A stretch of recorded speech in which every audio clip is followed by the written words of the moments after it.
अपने स्वधाम जाने का कोई विचार तो नहीं बना लिया? क्योंकि आज कुछ गंभीर हो, कुछ गंभीर हो। कहा दारुक, रथ प्रवास क्षेत्र की ओर ले चलो। द्वारिका से निकाल करके रथ समुद्र तट पर एक क्षेत्र है, प्रवास क्षेत्र, वहां श्री कृष्ण का रथ लेकर के दारुक पहुंचे।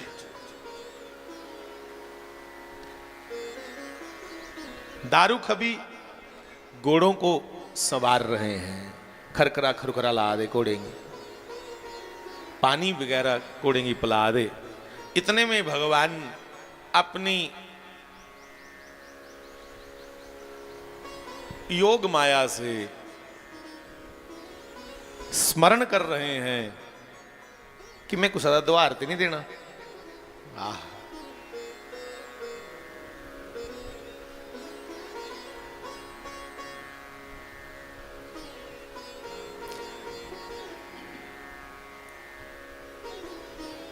किसी का कोई कर्जा तो नहीं रहता। महाराज जी ने भी समाधि लेनी थी ना, तो पूछा था गांव के एक दो लड़कों से कि अड़िया मैं कुछ ज्यादा आरती नहीं देना। तो हंसते हुए उन दोनों लड़कों ने कहा कि शास्त्री जी एक कदे नहीं हो सकता कि तुसें कुछ ज्यादा देना हुआ है। हाँ, अस सारे तुंदे कर्जा हुए ये दिया, हम तो कर्जदार हैं आपके, जितना आपने दे दिया ये तो जिंदगी क्या कई जन्म ले लें फिर भी चुकता नहीं कर पाएंगे, और हो भी ना, वो है भी नहीं, ये ऋण से मुक्त होना ही नहीं चाहते हम। आज कृष्ण ने मन ही मन विचार किया कि मैंने किसी का कोई कर्जा तो नहीं देना, कोई पिछला तो आरत नहीं रुंदा, मकाइए जन्ने। और साहब उसी समय स्मरण आया, ओ बाली, मैंने बाली को छुप के बाण मारा और मेरी ही आज्ञा से वही बाली आज एक व्याध बन करके आया है। व्याध मैंने शिकारी, जरा नाम का व्याध। तो भगवान ने उस व्याध को प्रेरणा की कि जहां मैं बैठा हूं शिकार खेलता हुआ वहां करेगा तो वो खुद ही सब कुछ। शिकारी शिकार खेलता खेलता समुद्र के तट प्रवास क्षेत्र में पहुंचा और संधान कर रहा है तीर से। यहां श्रेष्ठ बनदे बनदे आवादा, और भगवान श्री कृष्ण के चरण में मणि है, वो चमक रही। उस चमकती हुई मणि को देख करके इस व्याध को लगा कि ये हिरण की आंख है।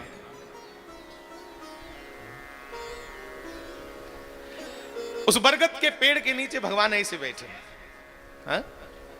एक लात अपनी दुई लत्ता पर रखी थी और ध्यान मुद्रा च भगवान, मानो कब कर्जा अपना सर से खत्म करूं। कर्जा मकान बैठे थे कि फटाफट वो आवे जो द्वार देना उसी दे दे मकाचेगा।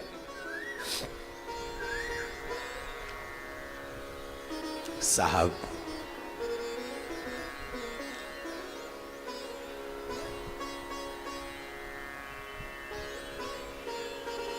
जरा नाम का व्याध आया और श्री कृष्ण के श्री चरण कमल में चमकती हुई उस मणि को देख करके, हिरण की आंख समझ करके, तीर को संधान करके बाण छोड़ा। हालांकि शास्त्र कहता है, शास्त्र की आज्ञा है कि भगवान जब जब पृथ्वी पे आते, भगवान को कोई भी दिव्य अस्त्र शस्त्र भेद नहीं सकता ना। भगवान दे शरीर की कोई किस्म का अस्त्र शस्त्र आर पार नहीं हो सकता, क्योंकि सभी शस्त्रों में जो शक्ति है, सभी अस्त्रों में जो दिव्य शक्तियां हैं वो उसी से तो मिली हैं।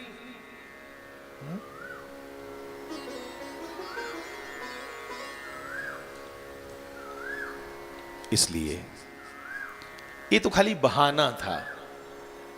उस व्याध ने तीर छोड़ा, श्री कृष्ण के चरण कमल से तीर स्पर्श हुआ और नीचे गिर गया, और भगवान ने बहाना बना लिया, नेत्र बंद किए, अपने स्वधाम गोलोक धाम में वापिस जाने लगे। इतने में शिकारी दौड़ता हुआ आया कि शिकार वहां पड़ा होगा, हिरण, तो वहां देखा श्री कृष्ण के चरणों में तीर लगा और मेरा तीर नीचे पड़ा है। ये राम राम, ये तो द्वारिकाधीश भगवान हैं। चरण पकड़ लिए दौड़ के और रो रो के कहने लगा कि मुझे करोड़ों करोड़ों साल नरक मिलेगा ठाकुर, मैंने अपराध कर दिया, शिकार समझ के तुम्हारे चरणों में बाण मारा, मुझे क्षमा करना। तो यहां लिख दिया सूरदास बाबा ने,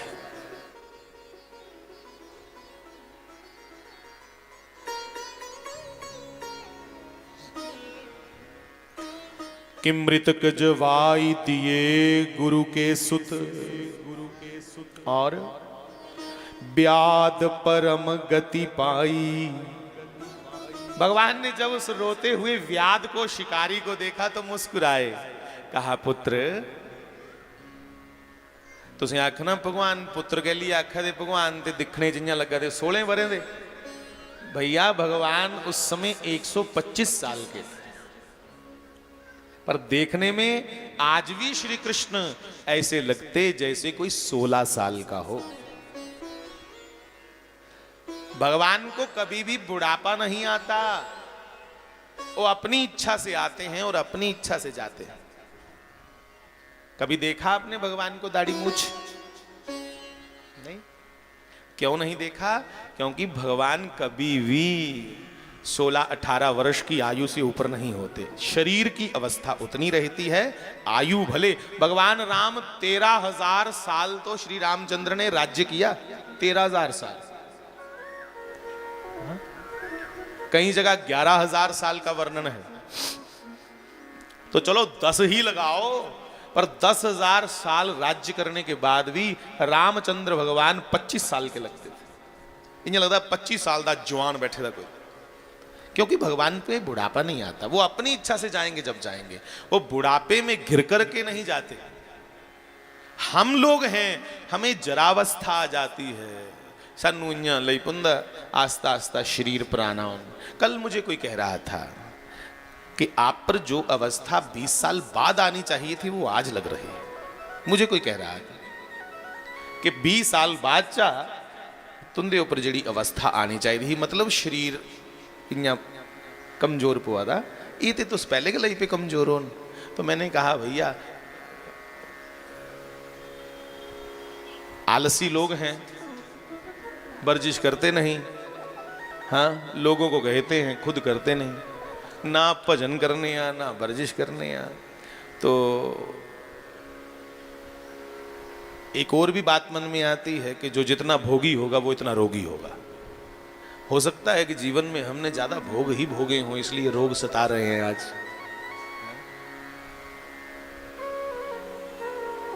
तो हम जो लोग हैं, हम पे बड़ी जल्दी दिन ब दिन रोज शरीर पुराना होता जा रहा है, बुढ़ापा आता जा रहा है, पर भगवान जैसे थे वैसे ही रहते हैं। तो भगवान ने उसे कहा पुत्र, क्योंकि भगवान की आयु 125 साल है, दिखने में 16 साल के लग रहे हैं, कहा हे पुत्र। और वैसे भी सब आत्माओं का मालिक तो परमात्मा है ना, उस नाते भी पुत्र कह सकते हैं। कहा पुत्र हे व्याध, तुम चिंता मत करो, मेरी इच्छा से तुमने किया जो किया। मैं चाहता था कि तू मुझे तीर लगाए, तुझे याद नहीं है, मेरी ही प्रेरणा से तुम इस बार जन्म लेके आए हो, वरना तुम्हें तो मैंने जन्म मरण के बंधन से मुक्त कर दिया है।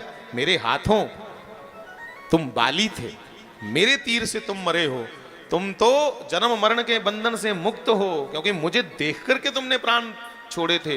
पर मैं सोचिया द्वार मकाना तू भी सद्या, तू ही मैं बनाया शिकारी ते मैं बनया शिकार।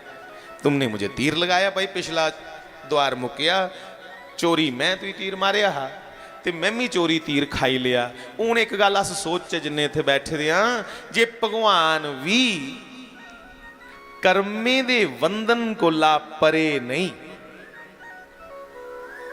ये ध्यान से सुनना, भगवान कर्म बंधन में फंसते नहीं हैं, पर जानबूझ करके भगवान ने ये लीला की, हमें आपको समझाना चाहते हैं कि मैं कर्म बंधन से परे हूं, फिर भी मैंने जो चोरी किया था, बाली को बाण मारा, तो मुझे भी चोरी व्याध ने बाण मारा, मुझे भी कर्म का हिसाब चुकता करना पड़ता है। तो हम तुम क्या चीज हैं जो सोचते हैं चोरी चोरी घपले कर लिए, इथे केड़ा पता लगा था, साफ पता लगता है,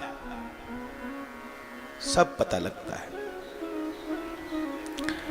तब भगवान ने उस व्याध को, जरा नाम के व्याध को दोनों हाथ उठा के कहा, हे व्याध जाओ, जब तक तुम्हारी इच्छा नहीं होगी तब तक तुम सुख भोगोगे, और उसके बाद स्वर्ग में सुख भोगने के बाद मेरे लोक को मुझे प्राप्त कर जाओगे, तुझे कोई पाप नहीं लगेगा, मैं आपू कराया जो कराया, तू पाप से मुक्त है।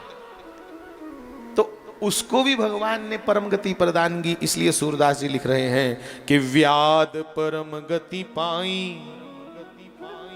व्याध ने, शिकारी ने परम गति को पाया, व्याध परम गति पाई, के नंद वरुण बंधन भय मोचन, भय मोचन।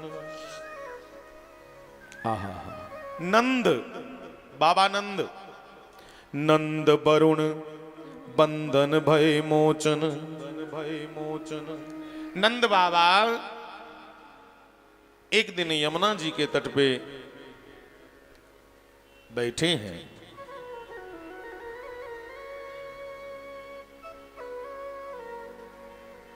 थोड़ा कीर्तन कर ले, जिन्हें चिर कोई उठा था कोई बैठा था, ताकि मन टिका रहे। सत्संग के समय भैया ये सब मत करा करो, और सेवादार भी इधर से उधर, उधर से उधर मत जाया करो। सत्संग के समय सिर्फ सत्संग।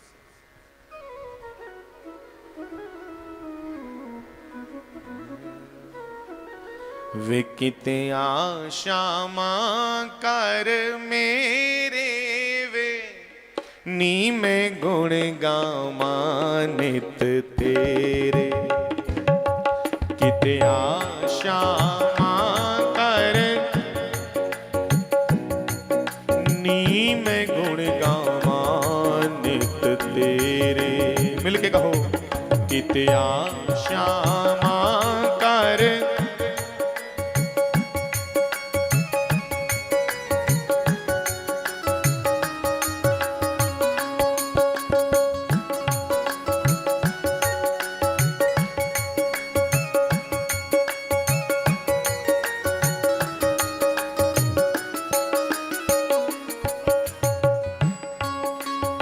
सुनो, आज कोई हस्ताक्षर किए आपने? आज किए? अभी करवा रहे हैं।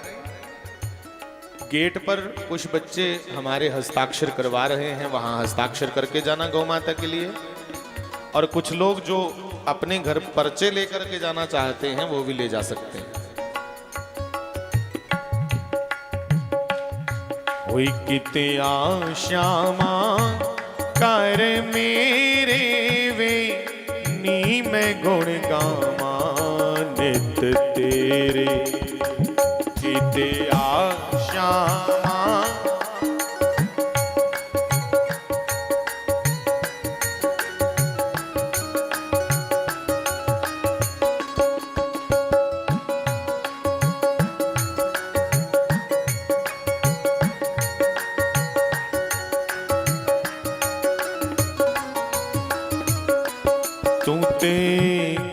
जा दे कर बसियों में, तू ते कुव जा दे कर, तू ते कुव जा दे कर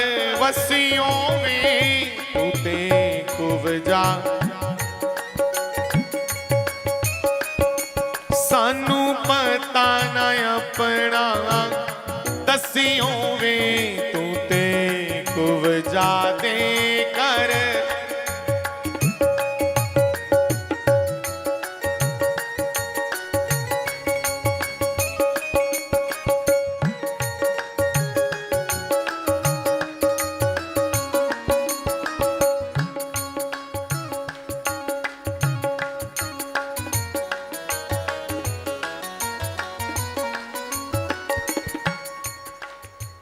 हर 26 को आते हो तो पानी वाली बोतल साथ लेके आया करो, है ना। अपना पास पानी रखना है कि सत्संग के समय बार बार उठना, इधरों उधर, उधर से उधर, ये बड़ा दिक्कत करता है, हाँ? पूरा मजा उच्चाट हो जाता है।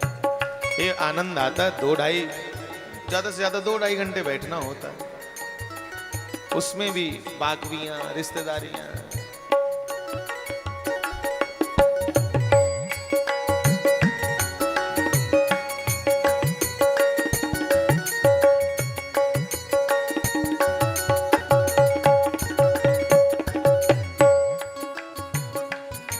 तो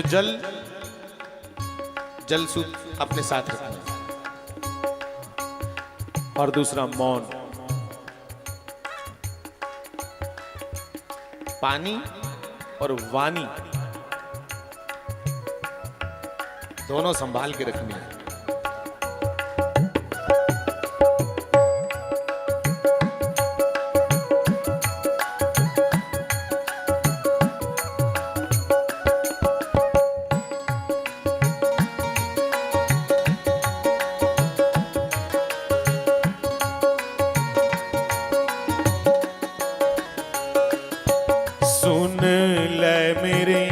कृष्ण कनाई, सुन ले मेरे कृष्ण, ओए सुन ले मेरे कृष्ण कनाई वे, सुन ले मेरे कृष्ण कनाई वे।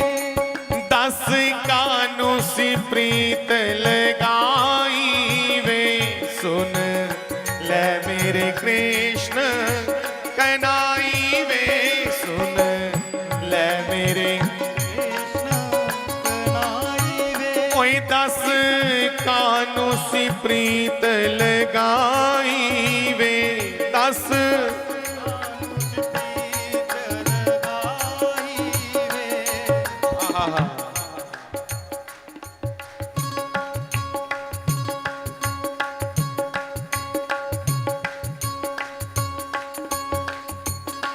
वे तू लगियां तोड़ निभाई, लगियां तोड़ निभाई वे तू लगियां तोड़ निभाई वे। नित्या श्यामा कर मेरे, वे कित्या श्यामा कर, नी मैं गुण गामा नित तेरे।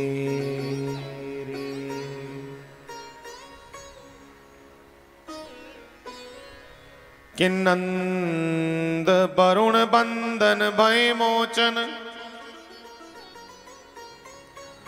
सूर पतित सरनाई, सूर पतित सरनाई। कहा जिसने नंद बाबा को, जल का देवता वरुण नंद बाबा को पकड़ के ले गया। नंद के बंधन को सुन के कि नंद दिख नहीं रहे, यमुना जी में स्नान करने गए थे, तो वरुण के दूत पकड़ के ले गए।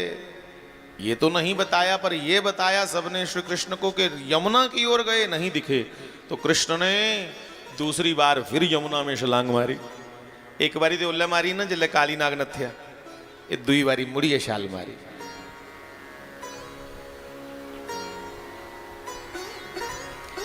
और वरुण लोक में जाकर के जब श्री कृष्ण ढूंढते हैं अपने पिताश्री को,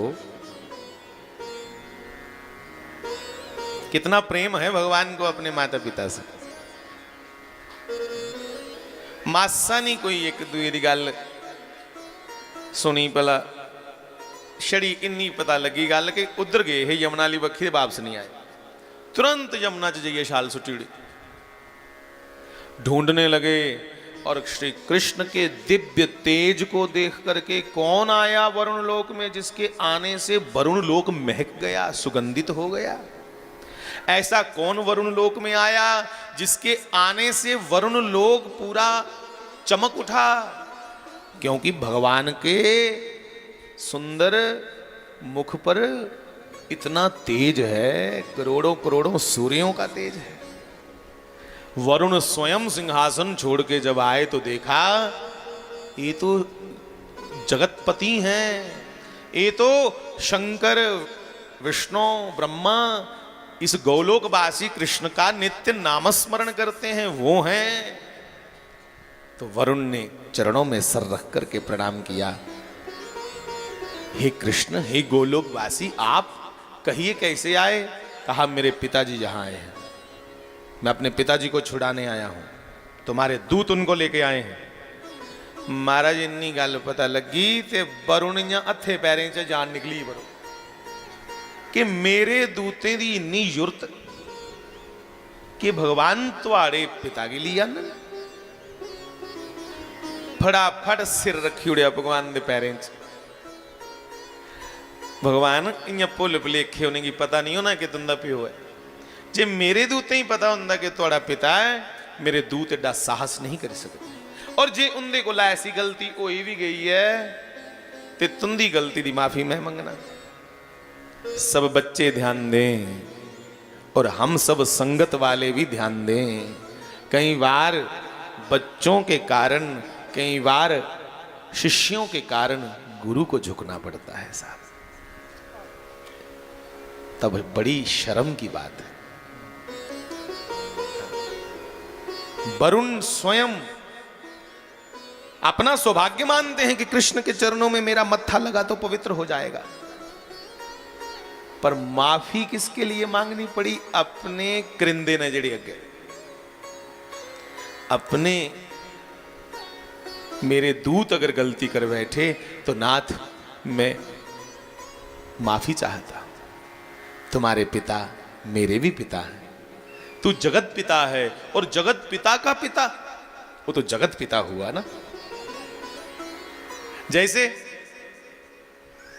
महाराज जी की मां भाभी जी पूरी संगत की भाभी,